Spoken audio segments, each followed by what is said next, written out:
Thank you very much, Tom. Let's see if we can. Peter, I'm going to have to take your laptop off here because mine is on the.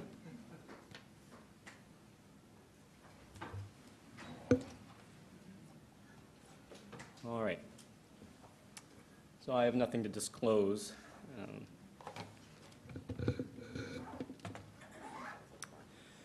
And so this is a very new and very interesting area of radiation oncology, and I think it's actually so new and emergent that probably not a lot of radiation oncologists are even very familiar with it. So we'll go over some background, and then we'll talk about the available clinical data and future directions. So the liver has traditionally been thought of as a fairly radiosensitive organ. And there was, not much of a role for radiation in the treatment of intrahepatic malignancies.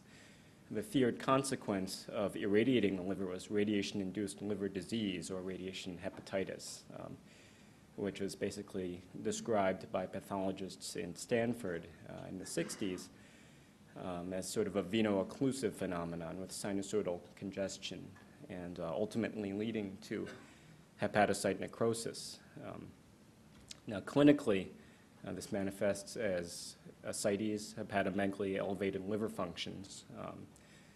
And a lot of patients will recover with just conservative management, but it can be lethal. In terms of whole liver radiation tolerance, we do have some data from Stanford and also from early RTOG trials. The Stanford series was about 40 patients who were treated with relatively old-fashioned techniques with fractionated radiation for multiple liver metastases, and basically they found that they were able to treat over a dose or up to a dose of about 30 gray in conventional fractionation before they saw RILD. The RTOG trials, the first one was a hypofractionated scheme where they used larger than normal fractions, and the second one was hyperfractionated with smaller than normal 1.5 gray per day treatments given twice a day.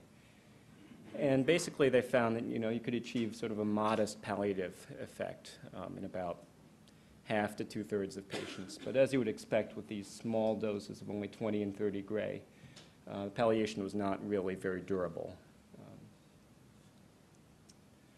And so Dr. Imami at Mallinckrodt in the early 90s codified what was then known about radiation tolerance for various organ systems. And for the liver, what they came up with after reviewing the published data was that that a third of the liver could take about 50 gray, two-thirds about 35, and the whole liver about 30, as we mentioned. And this would give you about a 5% risk of complications at 5 years. So these are not very impressive numbers. 50 gray is not really sufficient to gain local control over a macroscopic carcinoma in most situations, even with concurrent chemotherapy. And then one also has to ask, what about the cirrhotic liver in the setting of hepatocellular carcinoma and also perhaps hepatitis viral infection? One would presume that these patients have more sensitivity to radiation-induced liver disease, but Imami does not really say anything about that. So more recently, in the 90s and the past decade, there has been a considerable amount of progress in terms of understanding radiation liver tolerance and really progress in both biology and technology has enabled us to move beyond the Imami criteria and limitations to some point. So we first understand now better exactly how much radiation can be given in a partial liver setting. And secondly, new techniques have evolved to enable us to safely deliver higher dose treatments. So in terms of the biological aspects, the University of Michigan ran a series of very elegant trials in the late 80s and the 90s. And I really can't do them justice in this short time. This is work that won Ted Lawrence's Astro Gold Medal this year at a fairly young age. But basically, they took advantage of, first of all, sophisticated radiobiological modeling to calculate normal tissue complication probabilities. And also they used the new technology of computed tomography, or CT scan.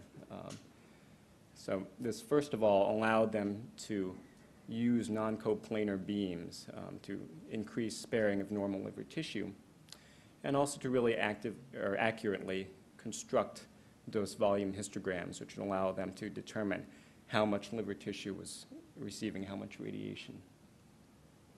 And so these were trials of conformal radiation, partial liver radiation, plus or minus whole liver treatment with concurrent hepatic artery infusion chemotherapy.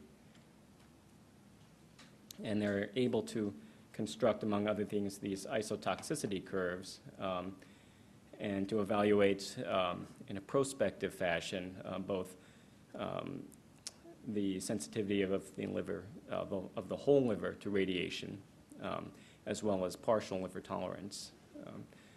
So the whole liver numbers they came up with were actually fairly similar to the AMAMI data. They did find that patients with healthy livers, except for metastatic disease, had somewhat more tolerance, mean liver dose of about 32 gray for a 5% risk of long-term complications.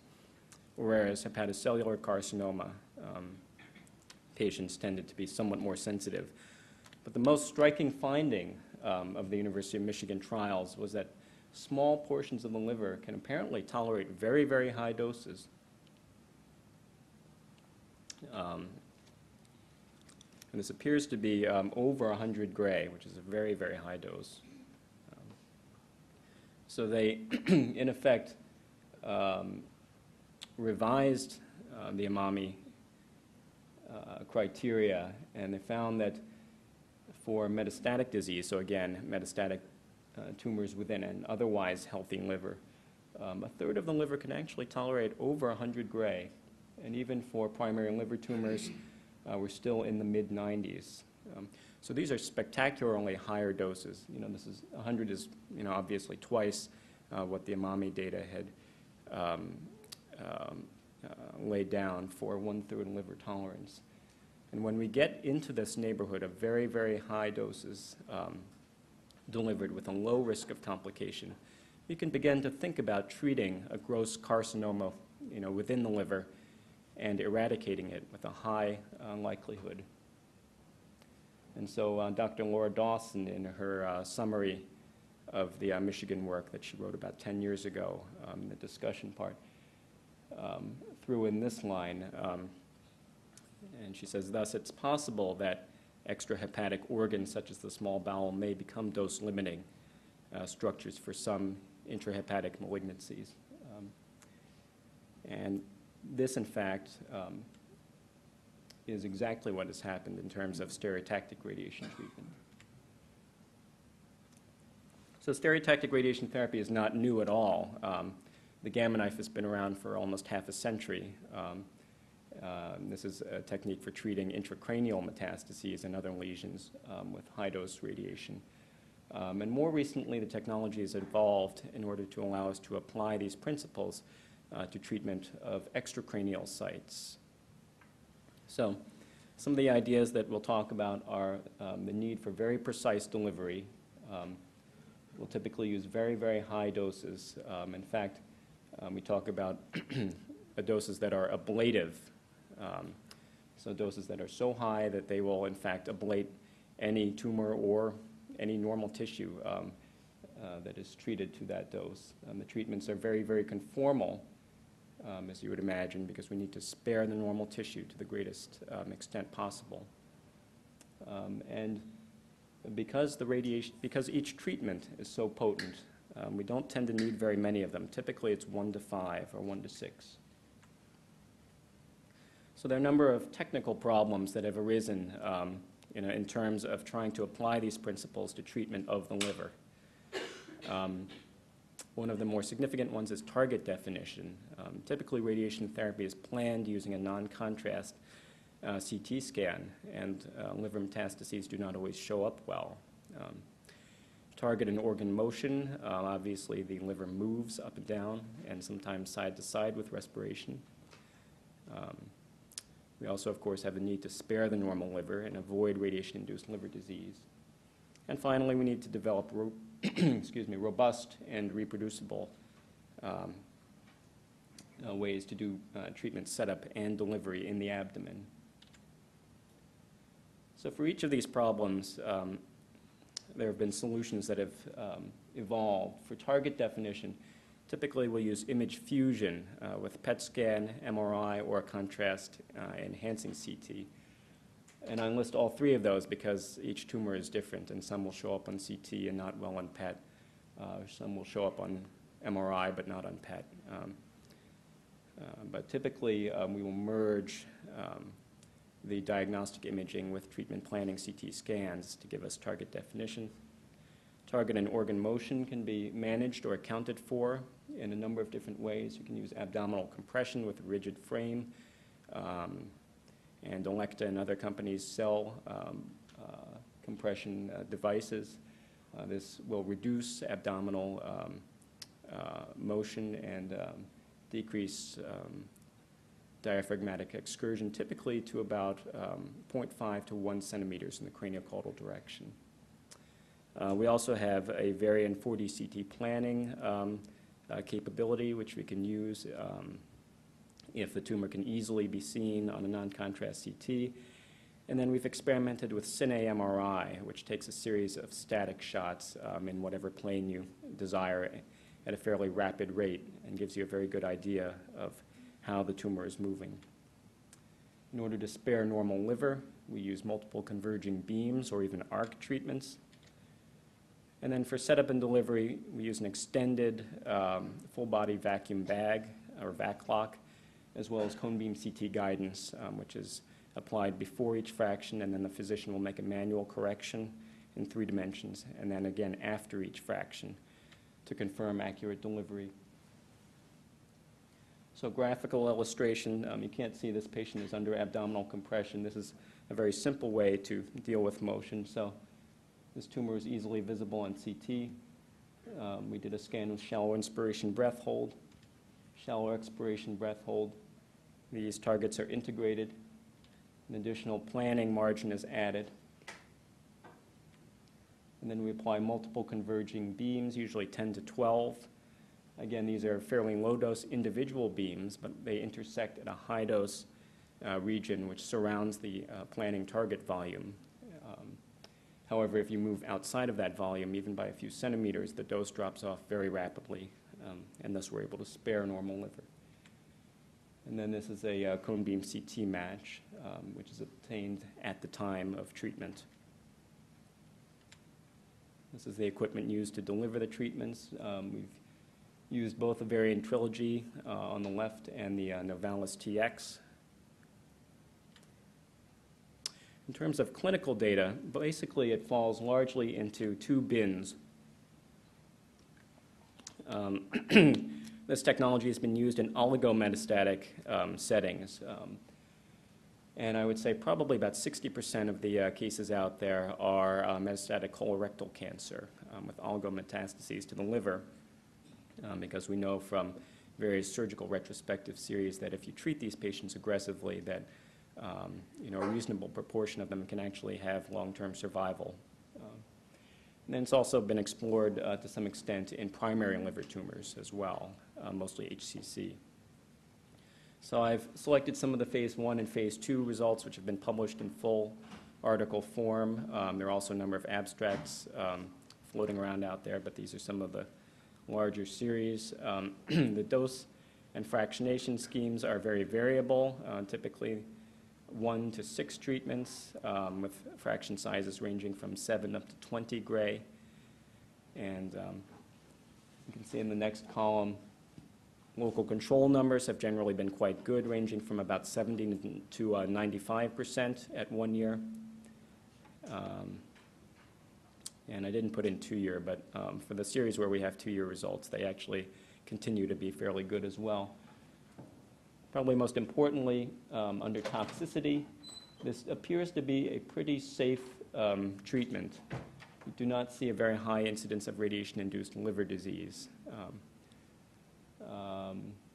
particularly in this one, the US phase 2 trial, which I'll talk about more, there was basically no grade 3 radiation-induced liver disease. This is a skin toxicity here.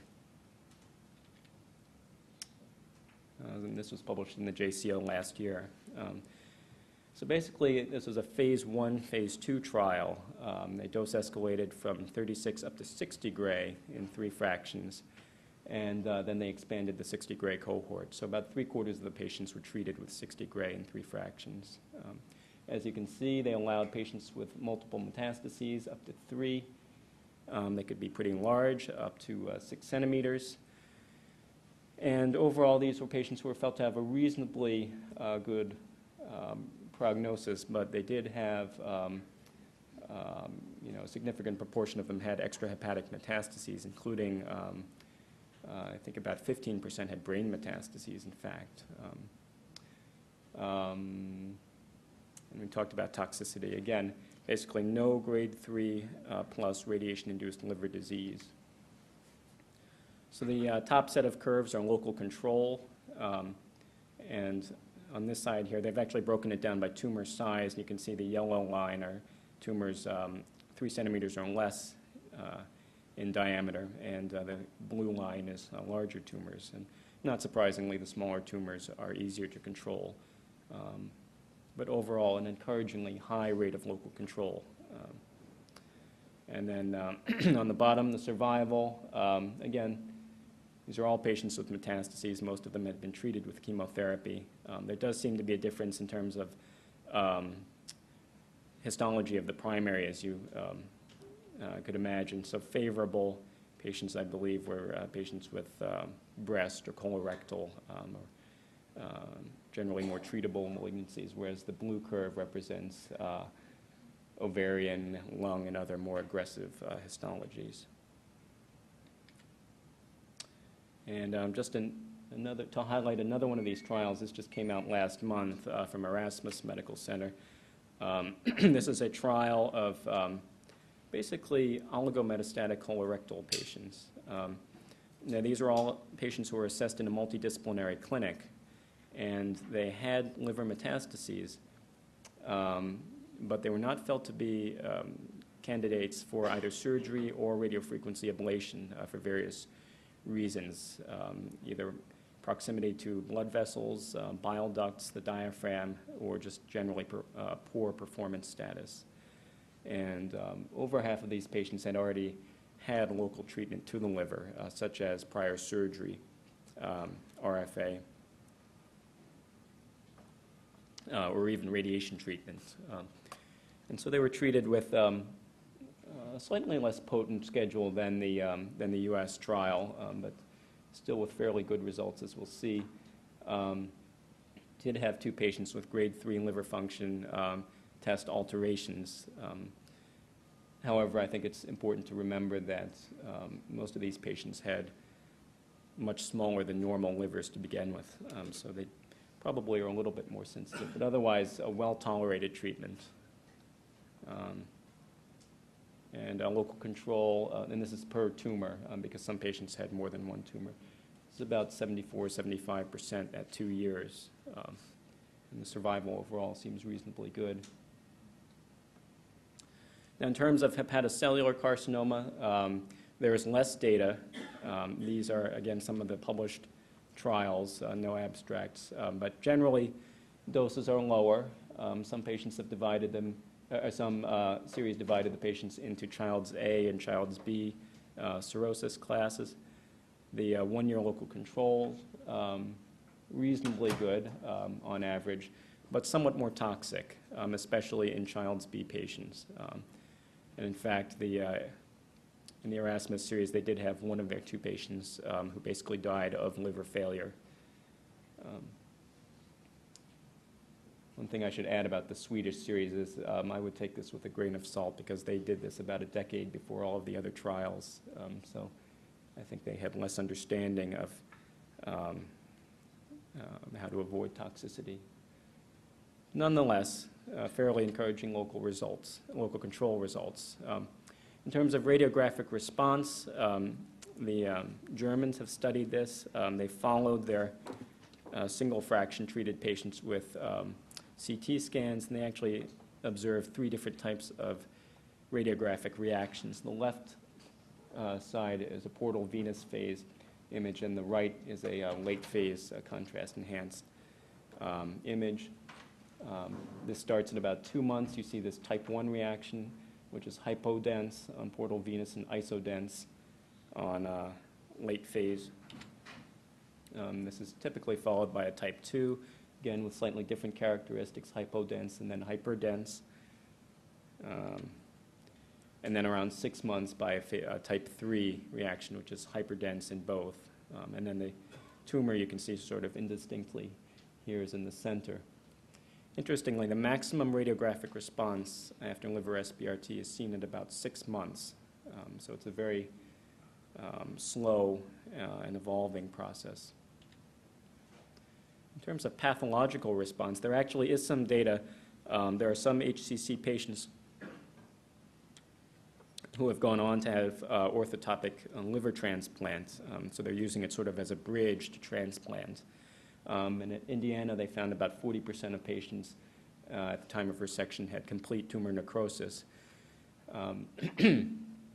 Now, notably, the patients who were operated on shortly after receiving SBRT were much less likely to have complete necrosis, and also patients with larger tumors. And this was also the case with the few patients that the Baylor group had operated on.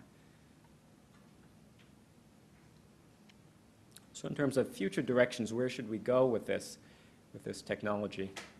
So this is a snapshot of the NCCN guidelines for non-small cell lung cancer.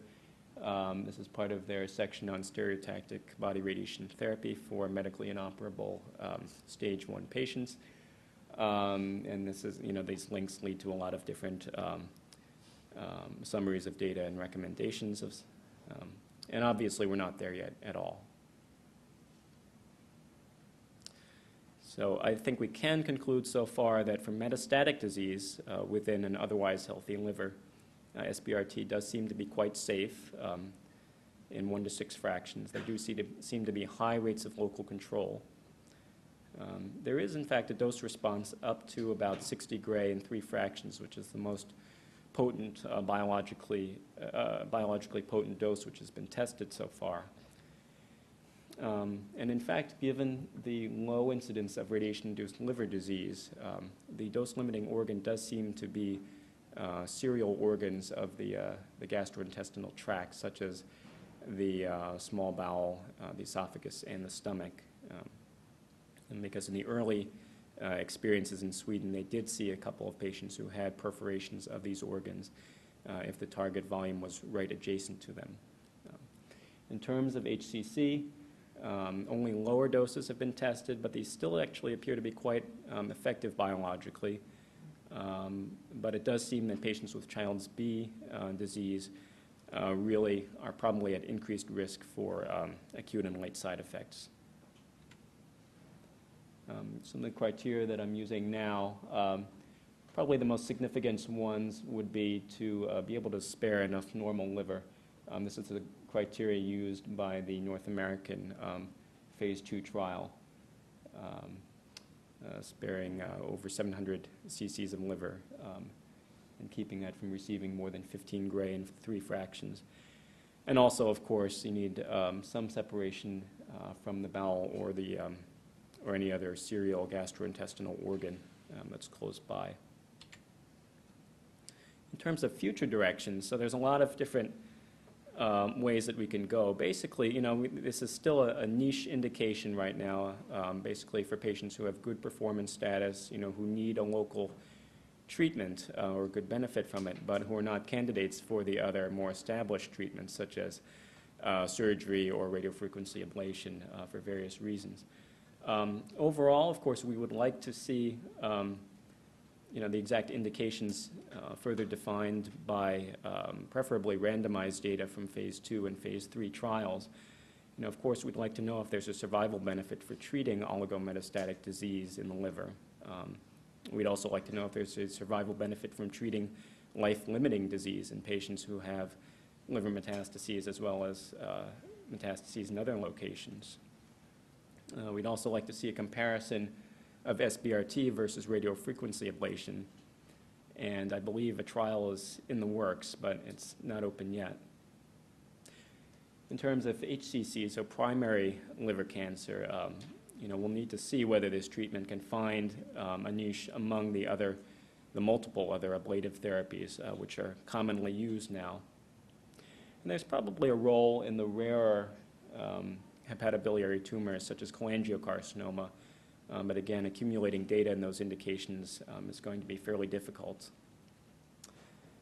In terms of bowel tolerance, there's a number of different ways that you could imagine to enhance tolerance of the bowel to this kind of treatment, whether it's a surgical intervention to separate the bowel from the target area, or a different type of fractionation scheme, or some sort of radioprotection, or technologies such as breath hold or tumor tracking or respiratory gating, which might enable us to reduce our margins. And then finally, combination therapy is something that some people are interested in. So this could be combination with other local therapies such as surgery, or radiofrequency ablation, or with targeted agents or chemotherapy. So this is a selection of some of the ongoing trials from clinicaltrials.gov. A number of open studies, both in metastases and primary liver cancer, and actually even one in cholangiocarcinoma. In terms of some of the things we're interested in here, we've looked at what the proper margins should be for treatment planning. We have some evidence from some retrospective data looking at surgical and pathological correlations that for colorectal liver mets, the imaging may actually underestimate the extent of tumor that's present pathologically. And so we're actually trying to get a prospective trial off the ground to evaluate this question. That would be a surgical and radiological correlation protocol. And finally, our dosimetry department has actually come up with a very elegant new way to use the sort of the off-the-shelf software to decrease the treatment planning time, and also decrease the time that will be necessary to deliver treatment for patients, because typically these are fairly long treatments, usually about 40 minutes or so, and that can sometimes be difficult for patients to lie still that long. So instead of placing the isocenter in the tumor and using the multiple converging non-coplanar beams that I showed earlier, basically this is a technique that places the isocenter sort of in the center of mass, and then the treatment machine basically sweeps around the patient in one single 6-segmented arc. This is a very promising technique. We actually have not used this in the liver yet, but we are clinically using it in SBRT for lung tumors. But this promises to really increase both convenience for the treatment planning folks and especially for the patients themselves. All right. I should thank also our dosimetrists, our physicists, and the residents and nurses and other folks who help us do these treatments. So thank you.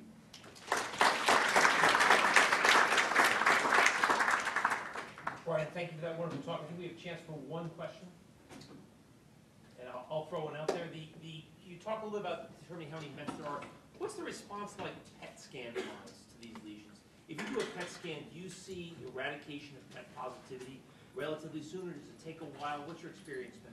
It tends to take a while. I mean, it tends to take several months. It's not something that's really been, that's my experience, it's not something that's really been written about at this point. Most of the data comes with MRI and especially CT follow-up, but they do become less PET avid or entirely inactive, but it takes a while. It takes a number of months.